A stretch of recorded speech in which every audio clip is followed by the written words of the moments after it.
Donald Trump has cleared another hurdle in his bid to become the Republican nominee in the U.S. presidential race. With almost all of the votes now counted in New Hampshire, Trump has 54.8% of the vote, which easily leads sole rival Nikki Haley's 43.2%. It's the first state primary of the 2024 election. Celebrating his win, Trump said it indicated a bigger victory is on the way. This is an evening that I will not forget because it's the third time. But more importantly, I think it's going to be the most important time. We won both. It was, I think somebody said you rarely, if you win both, they've never had a loser. Let me put it that way. When you win Iowa and you win New Hampshire, they've never had a loss. There's never been. So we're not going to be the first, I can tell you. Trump is now the clear frontrunner for the presidential nomination of the Republican Party, but his only rival, former UN Ambassador Nikki Haley, came closer than many expected. DW's Inez Poll is in New Hampshire to get Trump supporters' views on the race. Even though Donald Trump won the primaries here in New Hampshire, some of his supporters are a little disappointed that he didn't win by a larger margin. They blame it on the system. In this state, and most of the other states can't do it, you can switch your party affiliation on the day of the primary. So the Democratic Party was encouraging Democrats to become Republicans for a day, to vote for Haley, to take Trump down. So this 45% that Haley got is fake. It's an illusion. It's cheating. They might do a recount and find out it was even better. I don't know. But there's no way he lost, and that's what matters. New Hampshire got their vote out there. We're holding the momentum. He's going to do just as good down there in South Carolina. He's got a pace, and he is on track. I think, honestly, it's still quite an impressive lead, especially since a lot of the independents were able to vote in the Republican election who may be Democrats. So I think the fact that he did win, and I think the numbers actually are much better than what they were showing before, I think it's still going to be an impressive lead. I thought it was a huge victory. A huge victory. And Nikki Haley needs to look in the mirror, and she needs to realize that she's on the wrong side of history. It was an open primary. I'm sure you had Republicans and Democrats voting for Nikki Haley tonight.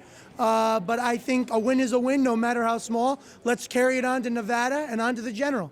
Nikki Haley just declared that she will stay in the race. The next elections are in South Carolina, and she has to win her home state to keep a chance of winning the nomination. But this election is a month away, and a lot can happen.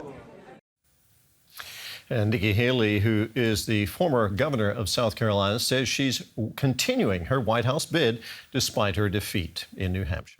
I want to congratulate Donald Trump on his victory tonight. He earned it, and I want to acknowledge that. New Hampshire is first in the nation. It is not the last in the nation.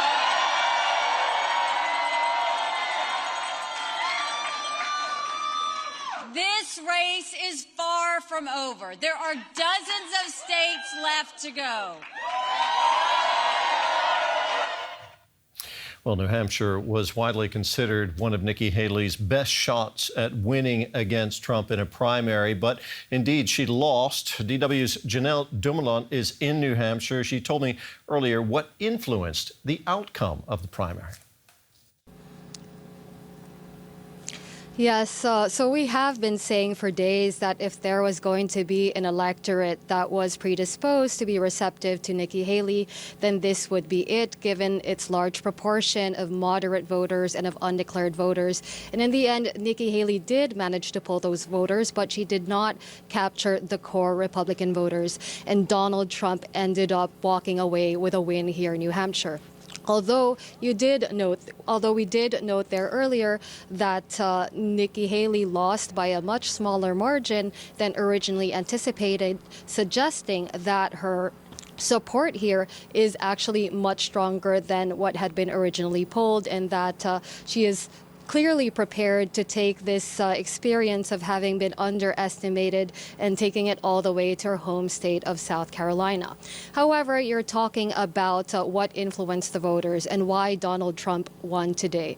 Now, if you ask voters here in New Hampshire what their number one concern is, what they feel is the number one issue facing the country, they would say immigration. They have the feeling here that Joe Biden has lost control of the southern border and that illegal immigration has become an intractable problem.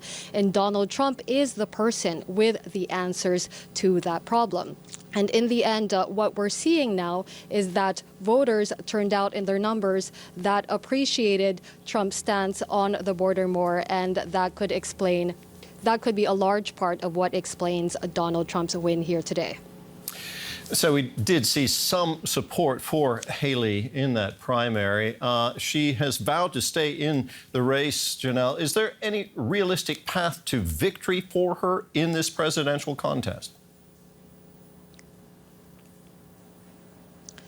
Well, she has 1 month to convince the voters of South Carolina. They vote in their primary in late February. In fact, she's practically on her way there now. She has a speech scheduled for this Wednesday. Now, one of her key concerns might be after her losses in Iowa and New Hampshire that the donor money might dry up. But apparently she is making fundraising trips, and they're scheduled in this week. She's making fundraising trips in California, Florida, and New York. But even if she does get that donor money, this is still going to be quite a difficult uphill climb for her. It's still going to be hard because especially in South Carolina, you have the top political elite seeming to line up behind Trump, chief among them South Carolina Senator Tim Scott. So what we're going to see is her trying to continue to convince the voters of South Carolina. She's going to center her argument around electability against Joe Biden. But I think we should be prepared for the rhetoric between her and Donald Trump escalating even further and this fight getting even nastier. Janelle, thank you very much. That was EW's Janelle Dumon in New Hampshire. And for the German perspective on this, I'm joined now by DW's chief political correspondent, Nina Hase. Nina, how is this primary victory for Trump in New Hampshire being seen here in Germany? Well, of course, it's a major story in all the major media and the newspapers. I mean, the US play it plays an important role for German politics, for German strategies, for geopolitics. So nobody's ignoring this issue. And of course, it's not a major surprise, is it, that Trump has won? So increasingly, you're hearing this question, what if we are indeed going to see a Trump 2.0 scenario with Donald Trump as the American president again? That would challenge German politics incredibly on so many areas. Now, Donald Trump and his rival Nikki Haley have different approaches to foreign policy. Does one of those approaches align more closely with Germany's? Well, first up, I would say what German politicians, Western politicians in general, have been stressing is that they like predictability. And Donald Trump is not known to be somebody who is a predictable, a reliable partner. He showed that during his first presidency.